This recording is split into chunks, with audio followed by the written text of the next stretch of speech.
L'amour de Dieu est invariablement le même pour tous, car tu as été immolé et tu as racheté pour Dieu par ton sang des hommes de toute tribu, de toute langue, de tout peuple et de toute nation. Apocalypse 5, 9. L'amour divin fait la solidité de cette cité. Nous ne pouvons expliquer l'amour de Dieu ni le comprendre, c'est un mystère. Pourquoi toutes ces épreuves, ces souffrances, et pourquoi, en dépit de ces tempêtes, nous continuons?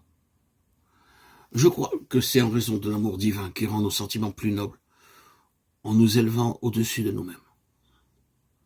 Nous sommes exhortés à croître dans sa connaissance pour que nous découvrions la source même de cet amour en Christ crucifié. Il peut y avoir en nous des dispositions à aimer, mais l'amour de Dieu demande l'oubli, le renoncement et le détachement de soi-même. Un changement de source pour que coulent en nous les fraîches eaux de la fontaine céleste, du fleuve d'eau de la vie, limpide comme du cristal. Apocalypse 22, 1, 12.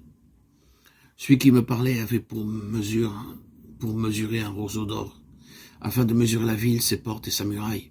Apocalypse 21, 15. Nous remarquons qu'aucune dimension n'est mentionnée concernant les portes, comme c'est le cas pour la ville et la muraille. Les 12 portes étaient 12 perles, chaque porte était d'une seule perle. Apocalypse 21, 21. De quelle mesure s'agit-il? Je crois qu'il nous faut aller aux paroles du Seigneur dans l'évangile de Matthieu.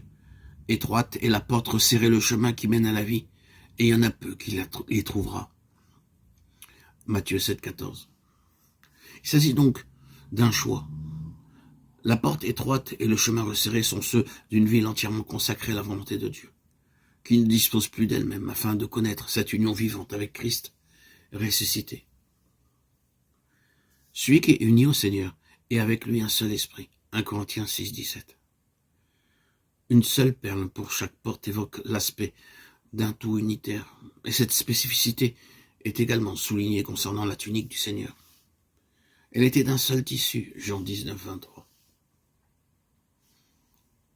Ainsi, une seule perle souligne que l'unité et l'harmonie parfaite de la nature de Dieu auront été rétablies en nous. Et nous serons comme Christ, un tout parfaitement coordonné. Ainsi, l'œuvre du Saint-Esprit et de la croix a pour but d'ôter le désordre causé par la chute, pour nous reconstituer selon cette unité parfaite qu'est Christ. La question si souvent soulevée est la suivante. Tous seront-ils dans la cité de Dieu? Allons à la première lettre aux Corinthiens, où Paul montre que les croyants n'occupaient pas leur position et étaient de ce fait en grand danger de perdre leur héritage. 1 Corinthiens 10, 1 à 10. De même, au chapitre 3 de l'Épître aux Hébreux, le Seigneur met en garde ses croyants concernant leur héritage et les exhorte à prêter attention à ce que dit le Saint-Esprit. Christ l'est comme fils sur sa maison, et sa maison, c'est nous, pourvu que nous retenions. Hébreux 3, 6. Ce qui signifie que nous pouvons ne pas être de sa maison.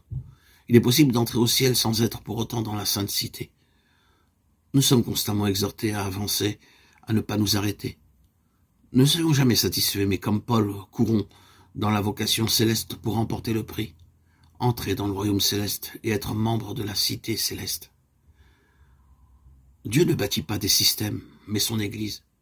Et ceux qui marchent dans la vocation la bâtissent avec lui.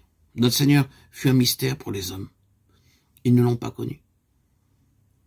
Il y a quelqu'un que vous ne connaissez pas, qui vient après moi, Jean 1, 26. Et l'Église est un mystère.